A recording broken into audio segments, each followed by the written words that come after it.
Wait, her roommate was a pilot? Yeah. He was gone a lot. That's crazy. I'm more upset that pilots need roommates. Like, shouldn't we be paying them better? I think he was just frugal. Okay, that kind of makes sense. I think he was frugal and lonely. How old was he? Like 30? Man. Ish? How do you become a pilot? Was he in the Air Force? I have no idea. Is that bad? I don't even know what school you go to. Like, can you get him to guest on this show? Because I would really love to know. No. I actually dated a girl for a little while. Oh my god. That I met on Tinder. Oh my god. You sound like a proud parent. I am. So I've gotten to know my landlord very well. Oh, good. Better than I meant to. And here's the story. So I was coming in from work. I'd worked like an afternoon shift. So it was like, 4 p.m. or something like that. Still sunny out. Nice. Whatever.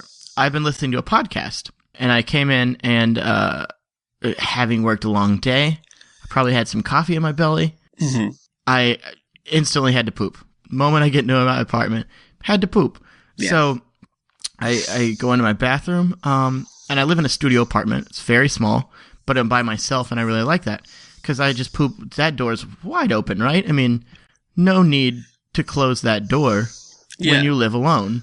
Yeah, we can all kind of see where this story is headed. Oh, absolutely you can.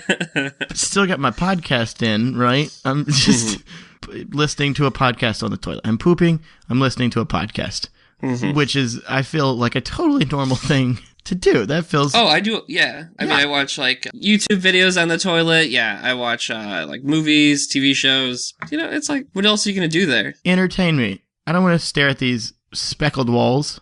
I can't just be in a bathroom and, like, only concentrating on my poop, because that's, like, no good for, like, my system or anything. I need, like, almost like a mental, like, back of my brain, subconscious relaxation to really push that bad boy out. We're back. Anyway, so my landlord, whose name is Rocky. That's amazing.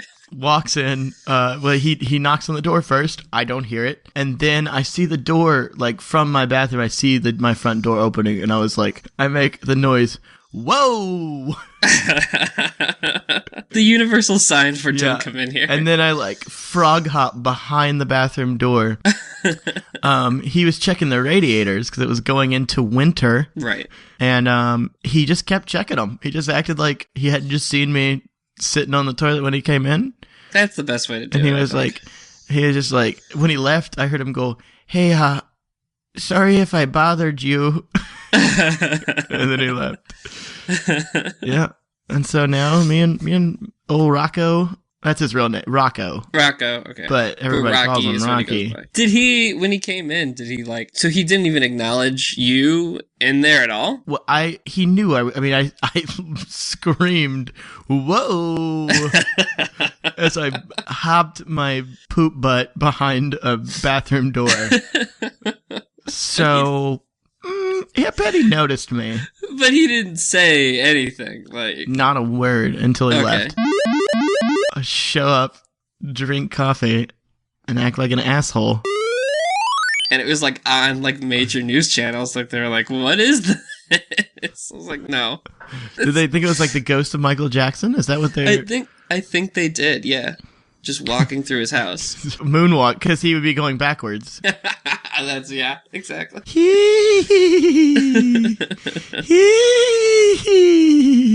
That was my Michael Jackson ghost. That was pretty good. If you were wondering. Oh, he says he. It's boo. Do other famous dead celebrities. Do Elvis. I was just having this conversation. I always forget that Gene Wilder's not dead. He's very old. I know, but he just seems like he should be dead, right? Right. I accidentally deleted 5 years worth of tweets the other day. How did you do that? That's possible? Yeah. This is something we could all be doing right now. So you met on Tinder. Met on Tinder. How does that start? It was... I've never met someone... I've gone on OkCupid dates. I've never gone on a Tinder date. I've never used OkCupid. I've only ever used Tinder. Because it's convenient. Yeah, it's easier. Exactly. And that's when it comes to relationships. How convenient is this for me? Exactly. For me, for number one. So it was odd, I guess. It was the first time I'd ever done that. It's the first time I'd ever gone on a date. Well, no, you're like jumping ahead of yourself. I want like, so you swipe. Oh, okay. Right. So we're going from the very beginning. Yeah. It's one of those things that proves to me that it doesn't matter, like, what you like. Like, similar interests are nice to have with a significant other, I guess. But, like, we had all of those things in common from the beginning. Like, just, we had, a little bit of, like, a banter kind of going back and forth on the app. I'm sure I was killing it in the joke department. Just telling joke after joke, after joke. Yeah. And we had a lot of things in common, like music taste and movie taste and all that stuff that people tell you is important. But I'm just pretty unconvinced. Because then we just didn't really have that much chemistry. And then I think the only reason it came to fruition, honestly, because I'm afraid, I'm always afraid on stuff like that I'm going to end up doing something or saying something that, can be, misconstrued as creepy or weird or, because this is, a stranger. I don't know them at all, and you can't, use inflection in a text. Right. So anything you say. So it's I still have never, asked for a number. I've never asked to meet them in person. I've always just tried to just be as charming as possible until they, came to me. Right. Till they came to me. And put in the work. Exactly. You're just like, this is me, like it or lump it. And so that was how I think it worked at the very beginning, was that she was the one who said, okay, we've talked long enough. Here's my number. Here's my number. All right, this is fine. She gave me her number, and then she was like, okay, we've texted long enough. I don't think you're a murderer. We can meet for a drink. And then we met for a drink. And I want you all to remember that whenever you try to romanticize the 90s, they were a fucking nightmare. Yeah. They were a disaster. It was just awkward and white. That's all the 90s were, and that's what you love. You assholes. Have you ever been hiking before? Yes. Is it so goddamn packed that you can't move? It's just shoulder to shoulder with fucking people who just love to hike. They just you can't even move on the goddamn hiking trail because there's so many people cramped into one space. Is that what it's like whenever you hike? No, it's not. Then everybody on Tinder's a fucking liar. Nobody likes to hike that goddamn much. I hiked when I lived in Seattle. Since I've lived in Chicago, there's been zero hiking, and I'm curious to where people are hiking in Chicago. They outdoors. I love to travel. Oh, fucking awesome. Great. So you're rich. Well, that doesn't bode well for me. And nobody else likes to travel, too. Yeah. It's just you. What an original quality you possess. You're the big traveler, I guess. I love to travel. I love adventures. Hiking.